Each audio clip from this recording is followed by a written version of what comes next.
doing today? Doing good, man. I'm going to start with the most important thing, letting you know how much I effing loved this movie. That's good. Thank you. Yeah.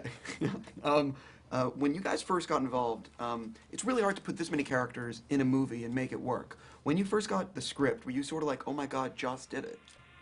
Yeah. Well, the script is still, you know, that's words on a page. I've read scripts in the past that I was like, this is brilliant, and then you see the movie and it's like, it's garbage. And likewise, the inverse of that is I've read scripts that I thought were terrible, that worked come time to shoot it. So this movie had a lot of fight sequences. The last 20, 30 pages is just, you know, Hulk jumps through here, Thor does this, and you say, okay, this reads like a cool fight sequence, but can Joss pull this off? So I think we all kind of held our breath and hoped, because, you know, if it was easy to make good movies, there'd be a lot more of them. But I think the premiere was that moment of you know, that relief, or that moment of wow, he pulled it off. Yeah. You know, reading the script, yeah, it was positive, but that 360 you never shot. know. Yeah. Yeah. Sure. That's when you got excited. Shooting it, we were like, is this going to be, it's going to fit? And then you see it, you're like, oh, this The crowd cheers, and it's you like, can't oh, not have this shot. Something worked, yeah. You've been asked a lot of the same questions. I want to throw at least something new in there. I would imagine one of the greatest perks of this gig is little kids seeing you in real life, like 5, 6 years old. You know, they just can't believe what, like, they're not sure what's real, what's fantasy. Yeah. Do you have any stories of seeing little kids coming up to you or just sort of freaking out, you know?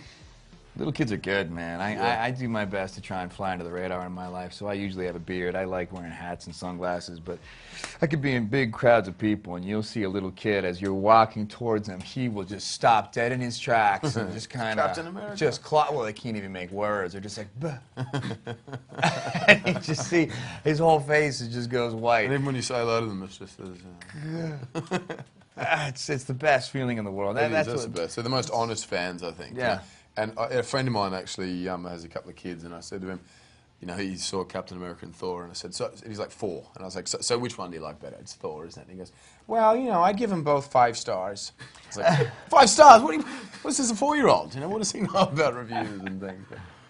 It's good we got 5 stars. I definitely want to ask you about deleted scenes. I spoke to Joss, and he told me that the Blu-ray DVD is going to have like 30 minutes of deleted scenes. I know Cap's apartment in Brooklyn isn't included. Yeah. Could you sort of talk a little bit about what didn't make the final cut? That's what Joss said. When I think first mine talked will, to Joss, he was like, so apparently I shot a 5-hour movie. Yeah. So a lot of stuff had to go, and there was a lot more backstory about, you know, Cap getting a bad feel of the world. You know what I mean? Just not adapting to the way things were. But you know, you can't have too much backstory with each individual character. But there was a lot of stuff about, you know, I know Cap personally had some stuff. Did you lose anything, or do you remember anything? I don't think I did. I mean, Thor kind of turns up halfway through the film in the script, and then in the film as well. So if I lost anything, I'd come there in the last 10 minutes, and I'd probably miss the whole ensemble. So I don't know. My stuff was minimal to begin with. Cool. I got to wrap with you both. Congratulations.